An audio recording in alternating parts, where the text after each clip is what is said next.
Hello people, this is Eric Cobra, this is Let's Play Danganronpa Blind. Last time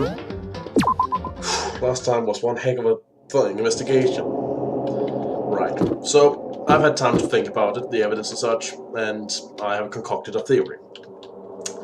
I think we have Celeste as the mastermind and Hifumi as the accomplice. Because I think Celeste took alter ego. I already know she has some degree of control over Hifumi on account of him being kinda spineless. So I think they concocted, or well, at least Celeste did, and Hifumi just followed orders, the plan to make a double murder, and then Celeste would get away with it. And Hifumi would go along with it to protect alter ego. So like, I think they lured Taka out and murdered him first. And then staged the whole attack on Celeste, was just scruffing her off a bit, and then I don't know if they I guess they might have lured Hero out at this point and maybe used him to pose. On the other hand, he was dressed in a costume, and there was a separate costume in his room, so they might have put him in the locker at that point and, you know, just used the second costume to pose for the picture, but that's hard to say. I don't think there was a timed release on that thing, though. Whoa, so they might have used Hero anyway, so Celeste could hold the camera. But yeah, anyway, so they stage that, get Hero back in the locker, and then, you know, Celeste waits and then gives the whole pre-arranged story. They go around, they find Hifumi in the library. And at that point, we don't have Miss Detective Girl with us, so, you know, nobody to really expect his moves. And I think he just took one of the blood bags from the nurse office and dumped it on his head to look wounded. So, we keep getting directed around, we go back down to Hifumi, and he's dead. But that's when we split up, remember? I'm pretty sure it was even Celeste who suggested that. So we find him drenched in blood from the refrigerator. And at that point we get the corpse has been discovered alarm. But that's actually because the others have been upstairs and found Taka's body. So, yeah. So then most people runs upstairs, though Hina stays behind. So Celeste makes her go to the bathroom. Then Hifumi runs out, hides while the others get back down again once they hear that his corpse has disappeared. Oh, and before he does that, of course, he needs to be able to see, so he cleans his glasses. Then everyone else runs up, runs all the way down again. He runs up, puts Taka's corpse on the dolly, and pushes him over to the art room and locks it from the supply room, locks it from the inside, waits for everyone to go up and then down again, and that's where I'm not so certain. How did he kill himself? Like, with a hammer? Yes, but that hammer was cleaned. Recently cleaned, even. So how did he accomplish that? I don't know. But my main reason for selecting Celeste is that, you know, she's the only one without an actual alibi. Because, here's the thing. We know the whole gimmick with the robot suit and the hammers is not a real gimmick because, well, the evidence we found. So there's something fishy there. And, you know, she was attacked with the smallest hammer so as to feed into a gimmick. But we know Taka was killed before everyone else with number 4. It was just to make it seem like it was progressing. It isn't actually. That's just part of the illusion. So, she's the only one without an alibi. An actual alibi.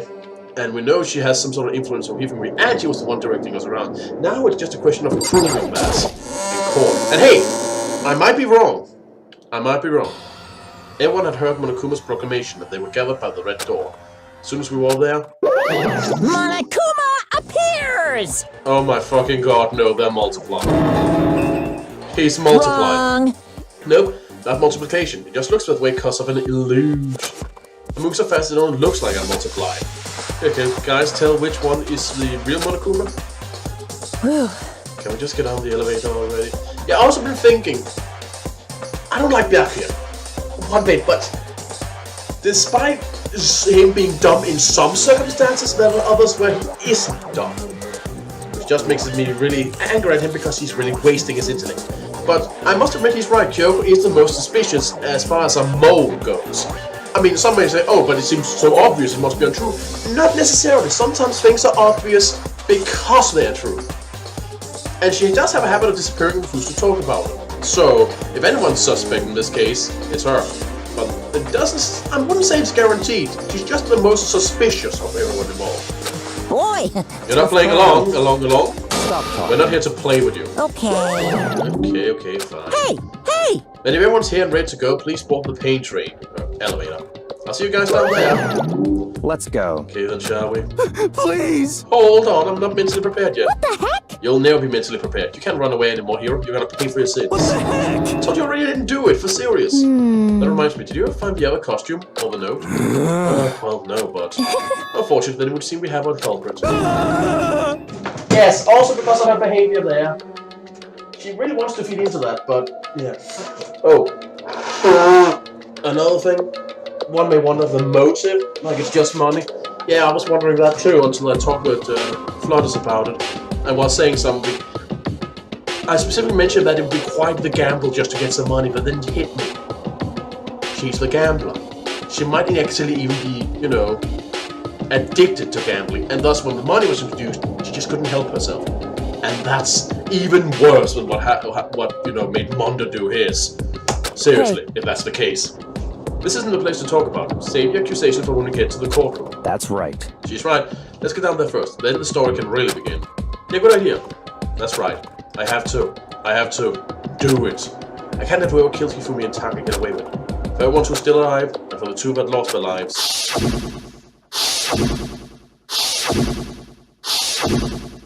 The one who killed Hifumi and Taka. The one who killed two of our friends. The killer is...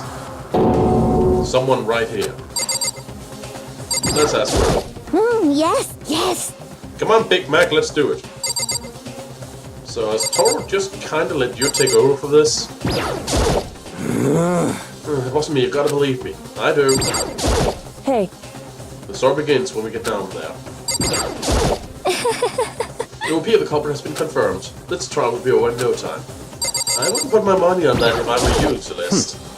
While you're listening, wait till we get to the courtroom to continue arguing. Just the worst. Let's hurry up and go so we can make Hiro pay for his crimes. Damn. I don't like Monokuma's carefree attitude.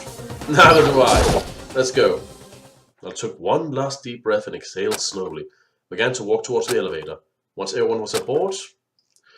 Yes, the same old solid dance routine. The doors closed below, and the steel box began to move. Wow, it's starting to get real empty down here. The clunk of the elevator kept us company as it fell further and further down. There was no going back. Until we settled all this, we couldn't go anywhere. I'm not sure how long it was before the elevator finally came to a stop. The elevator door slid open, opening up onto a cruel fate. When I see all of you gathered together like this, I realize just how few of you there left. This school life is slowly reaching its climax. Just the worst. Only because of you. Why you make us do such cruel things to each other? What? What? Do you really hate me so much? But I'm so cute. Come on. Stop goofing around and begin the trial.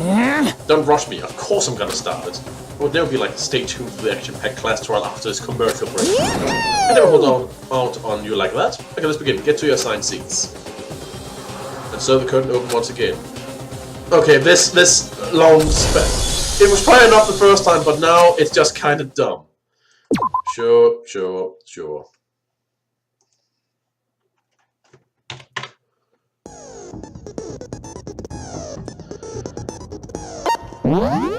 Skills. Well, I got a new one, so that'll be nice. The focus gauge decreases more slowly during concentration and fever time. Effective during the non-stop debate, the Hangman's Gambit, and the bullet time battle. Oh, neat! Breathing technique. Walls more quickly. Effective during... Okay, my focus gauge is gonna be real effective now. So it decreases more slowly and recovers quickly. More quickly, sorry. Well, I can see why I was told these were good abilities to get. Let's begin with a basic explanation of the class trial. Still? So, your votes will determine the results. We know that! This is the third fucking time, you dumb plush toy! If you can figure out who done it, then only they will receive punishment. But If you pick the wrong one, Yes, get on then with I'll it. punish everyone besides the blackened, and the one that deceived everyone else will graduate. Yes, we know this song and dance routine. Move on. Now then, to begin with, We already know who did it. Yeah, don't get ahead of was yourself. that? It was Hiro. He does not have an alibi for when the murders took place, and we found him in that suit. Don't try and deny it. You killed them. I didn't! Someone knocked me out! I was asleep the whole time! I don't know anything about it! Shut your murdering mouth, murderer! Who are you calling a murderer? I am sorry to say, Hiro, but we do have evidence. Blueprints for the suit. Parts we assume were used to build it, and all of it was found in your room. You have to admit, the evidence is quite compelling. Right, I see what you're trying to do. You're just trying to bowl everything over, so we're just like, oh, right. You're just trying to sweep the legs away onto us. But it won't work. It points to you as having created the suit and wearing it while committing crime after crime. How many times do I have to tell you? I don't know! Is Hiro really the killer, or if anything else, we have to make that clear?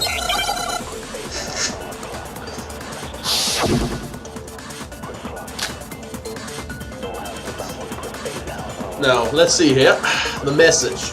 It's not Everything we found in your room. true. The blueprints, the suit parts, they are all proof enough that you are the culprit. I don't know anything about that stuff! It's not true! It's a conspiracy! Hiro, why? Why did you kill them? No! Just hold on a second!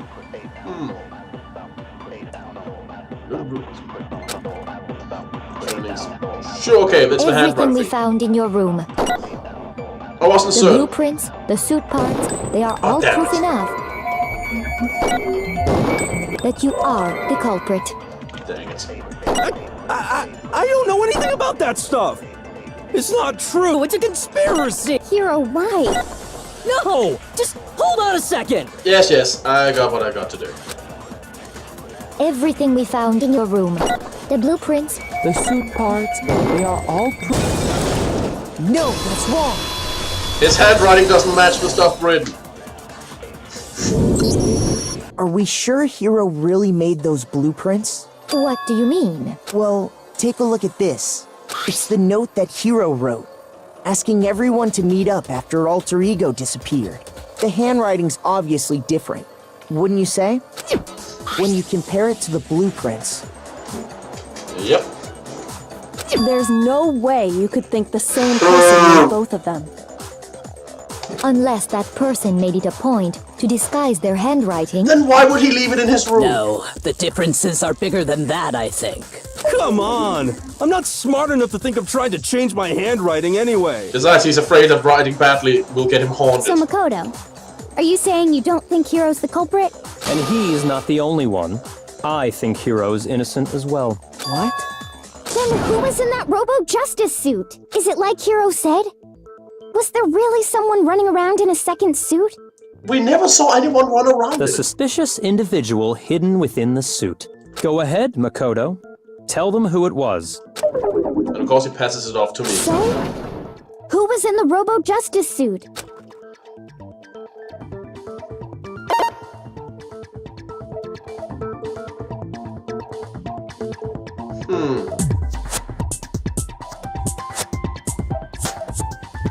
Well, he might still have been in it. Other than Hiro, I can't think of anyone else it could have been. Obviously, he was the one in that particular suit. And we never found any kind of second suit. Then there can be no doubt. Hiro is the prime suspect. That doesn't make any sense. You just said Hiro didn't do it. It makes perfect sense. Hiro was the suspicious individual in the suit, but he's not the culprit. So what you're saying is... That's right. The culprit in this case has nothing to do with being in the Robo-Justice suit. Nope. What? Now that's a bold assumption. And what reason do you have to make such a statement? You do have a reason, yes? Of course. But before we get to that, there's something else we need to clarify first. So let's get that out of the way. Hey, stop trying to boss us around. No, he does that. That's just what he does. I don't think any of us can stop him. All things have a proper order. So what is it? What needs to be clarified? We must clarify the method of transportation for Taka's lifeless body. It would seem that his corpse was moved using certain particular items. Makoto, can you tell us what they were? He's really treating us like his assistant. Repository, darling? There's still one more thing. Must have been blue top. I got it! BAM! They were a dolly and a tarp, right? So, let's see if I can explain.